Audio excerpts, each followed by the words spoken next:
If you care about helping the community, you're going to want to be a part of this team. Find out what it's all about. Coming up next on Carolina People.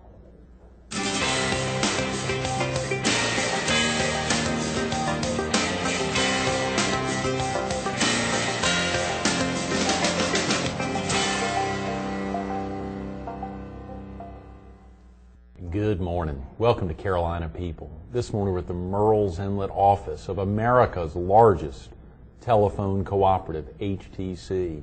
We're focused on Careteam, and we're visiting with its executive director, Johanna Haynes. Good morning, yes, Johanna. Thank you. Thanks so much for coming in. A great opportunity to finally get you in. More than a year and a half we've been back on air and still hadn't gotten you in. Yeah, well, thank you very much. Glad to be here. A lot going on in Horry, Georgetown, and Williamsburg counties. Yes.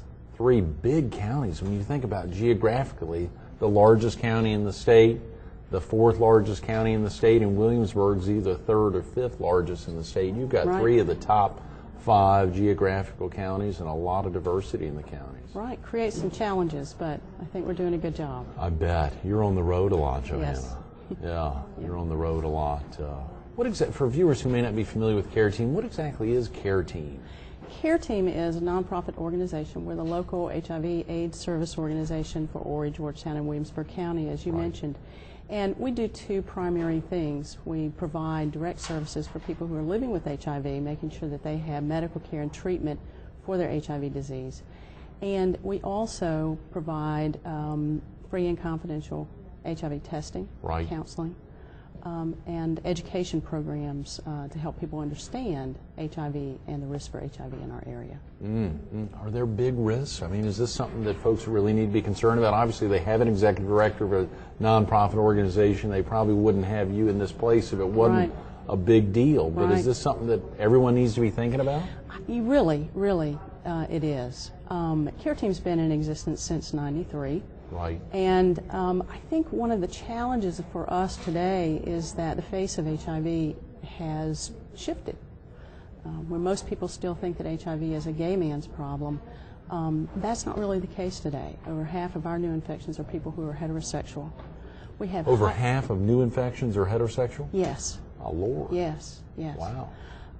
Folks also think that HIV is, it's a drug user's problem, and yes, but less than 7% of our clients have drug problems.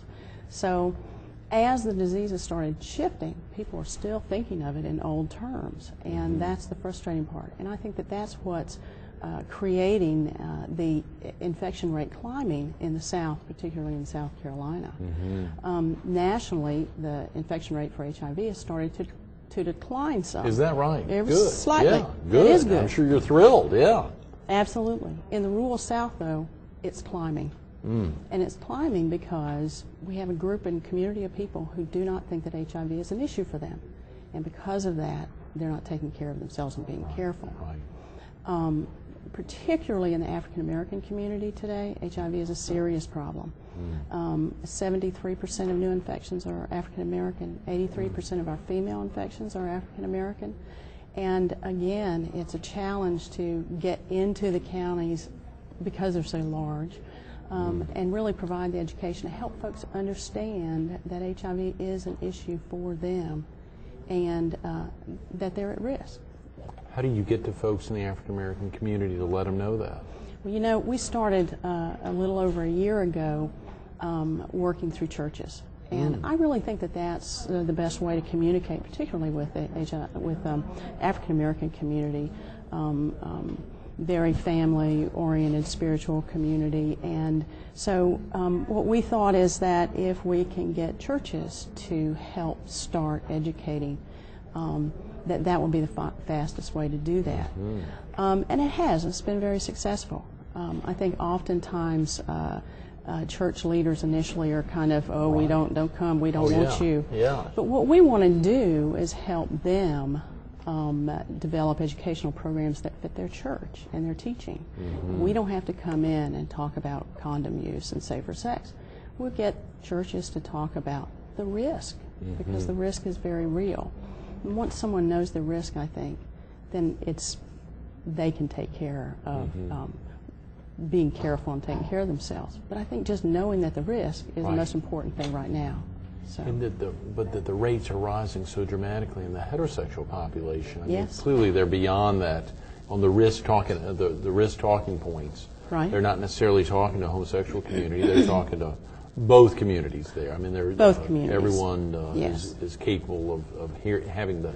listening to the same talking points. Yes, and I think, Greg, that we're at a real crossroads right now with this disease.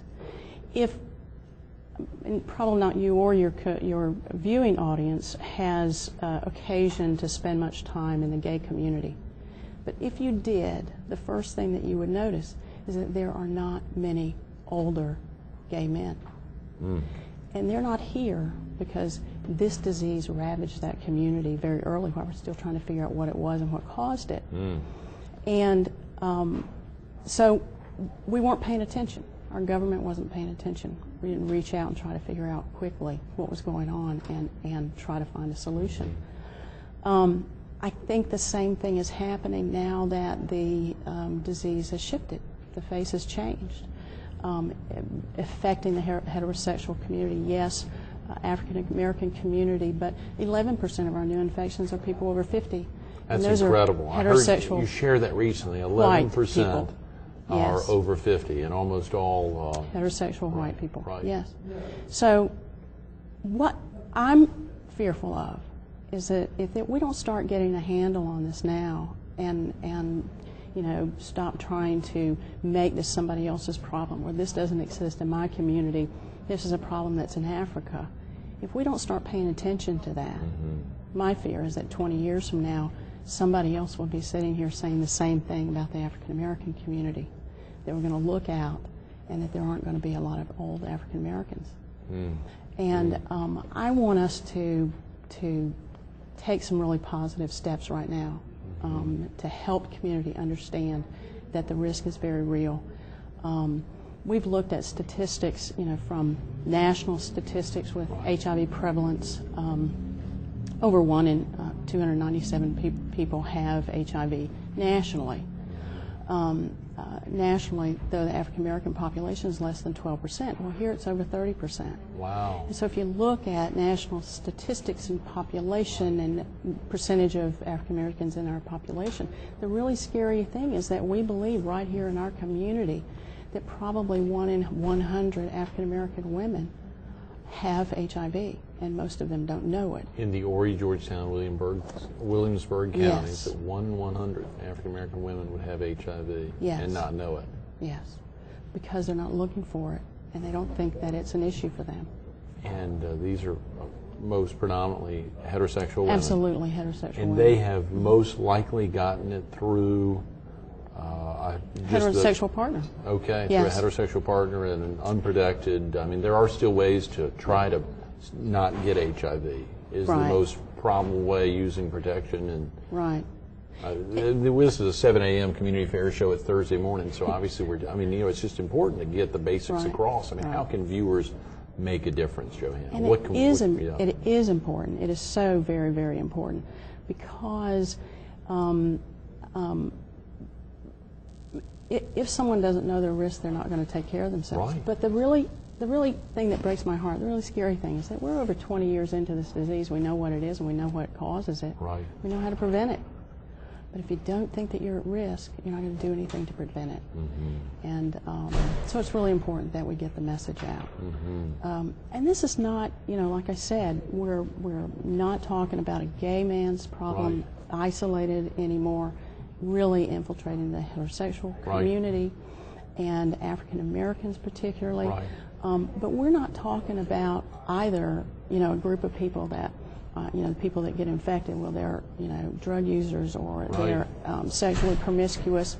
That's not the case. It only takes one experience. Just one time, yeah. To be infected with HIV. And so, I always say that the difference between me and someone who has HIV is really just the grace of God. Right. It's not behavior differences. I talk to very few people who can say to me, I've never made a bad choice or something I would have done differently in a sexual relationship. So, we're talking about people like you and me just living our lives and not really understanding how this disease impacts us. How did we get to that 11% figure for heterosexual, oftentimes white persons over 50? How does that figure get so large? I mean, how did that crop up? As you say, I mean, and that could, that's obviously risen exponentially. Absolutely. And, you know, I think the issue with there, and lots of people in this business of HIV really believe that, you know, what we're looking at is a very high divorce rate among Americans. Right. And people tend to start getting divorced after their kids leave home. Right. And so that's about the time. And the last time, you know, we were out in the dating community, we didn't have to worry about things that could kill us. Right. We were worried about other things that had quick fixes. Right. You know?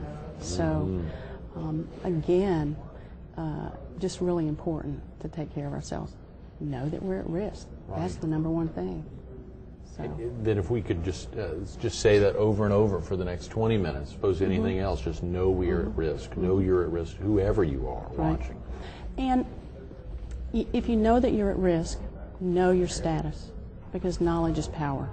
Okay? Obviously, you know, a lot of folks don't want to know. They prefer not to know, but at the same time, they're going to impact other people for the rest of their lives if they don't want to know and they actually have HIV. And they're spreading that through unprotected sex potentially, then they're really going to take a lot of other lives, take them down with them. And unless that's their goal, then really they need to get checked out. Right. And, you know, it's not about one person, you know, being promiscuous and sleeping with a lot of other people. You know, you sleep with one and that person sleeps with someone else, and that's the way it gets passed. Domino. So, you know, you bring up an interesting point, too. So often I hear people say that they don't want to know.